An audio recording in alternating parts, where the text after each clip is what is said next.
now to Secretary of State Antony Blinken, who joins us from the State Department here in Washington. Good to have you with us, Mr. Secretary. I know you have been working Thanks, Margaret. Straight through on this. Can you answer the question yet of whether the Hamas assault is over? Are there more attacks to come? The assault isn't over. There continue to be very active fighting around Gaza. At the same time, we've seen more quiet in other parts of Israel, but there is intense fighting going on. And what about Americans? There are a lot throughout the region. How many Americans are among the hostages and among the dead? So, Margaret, we've got reports that several Americans are among the dead. We're working very actively to verify those reports. At the same time, there are reports of Americans being taken hostage. There, too, we're working to get the facts and to find out if those reports are accurate. So you don't know if there are hostages or not? We can't confirm that in this moment, but we're very actively working to see if we can confirm the reports that we've had. Has the United States asked Israel not to strike Iran? The only things we've said to Israel are that we're here, we've got your back. We want to make sure that you have the support that you need. We want to make sure that you have the assistance that you need. At the same time, I was on the phone yesterday, and many others were on the phones yesterday with counterparts from Egypt, from Saudi Arabia, from Jordan, from Qatar, from the United Arab Emirates, from Turkey, Lebanon, and many European countries as well, to make sure that, first of all, people had heard very clearly what the president said about others in other places not taking advantage of the situation, and to use the influence that they have with different groups to make sure that they don't do that, precisely so that we don't have a broadening of this conflict to other places.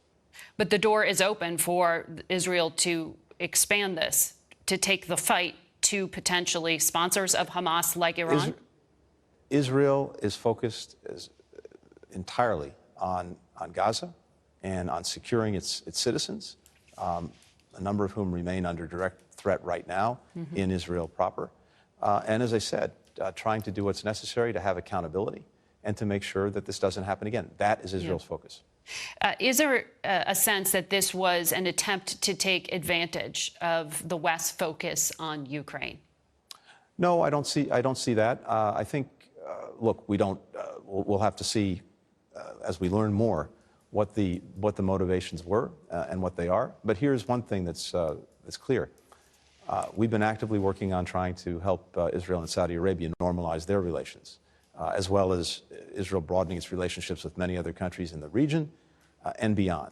Very hard work and not clear that we could get there, but if we could, it would really change the prospects of the entire region far into the future. Now, who's opposed to that?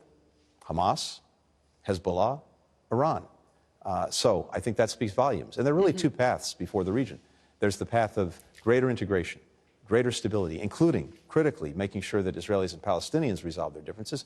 Or there's the path of terror that Hamas is engaged on that has not improved the lives of a single person. On the contrary, it's destroyed lives, including Palestinian lives. But let me press you on that, because you're suggesting this may have been a strategic choice. But then I look at conditions having been deteriorating for Palestinians living in the West Bank and Gaza for a while now. The right-wing coalition in Israel, in fact, the CIA director, Bill Burns, has publicly warned of his concern and U.S. intelligence concern about the risk of instability in this region. Jordan's king has been warning about the risk of extremism. Did the Netanyahu government underestimate that risk? Why were they so vulnerable?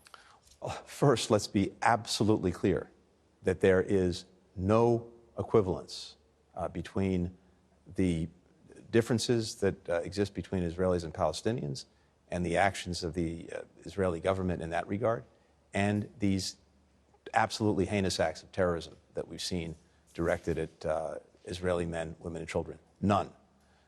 Now, we have been concerned about the risks of instability for many, many months between Israelis and Palestinians. We've said from day one that even as we're working toward normalization between Israel and Saudi Arabia, that can't be a substitute for resolving the differences between Israelis and Palestinians. We think the best way to resolve it remains a two-state solution, and one that ensures that Palestinians and Israelis alike know equal measures of democracy, of opportunity, of dignity in their lives. That's why we've been very focused on that track as well.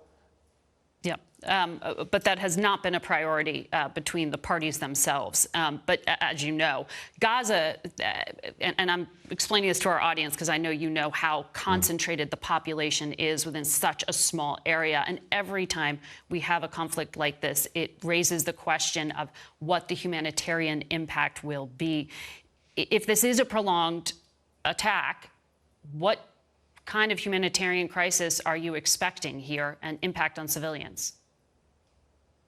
Well, we've seen this, unfortunately, repeat itself, although the magnitude, the scale of what Hamas did here is something we haven't seen before. But in prior instances, those who have suffered, along with the victims of terrorism, are civilians, including in Gaza. And whatever Israel does in Gaza, as always, we look to it to do everything possible to avoid civilian casualties, something, of course, that Hamas doesn't do. On the contrary, not only does it not seek to avoid them, it deliberately targets civilians. Yeah. It's gunning down Israelis in the streets, in their homes, and as I said, dragging them across the border in Gaza. So there's absolutely no comparison, but we look to Israel, as always, to apply the highest standards when it comes to avoiding civilian casualties in anything it may do in Gaza. Mr. Secretary, thank you for your time this morning. Thanks, Margaret.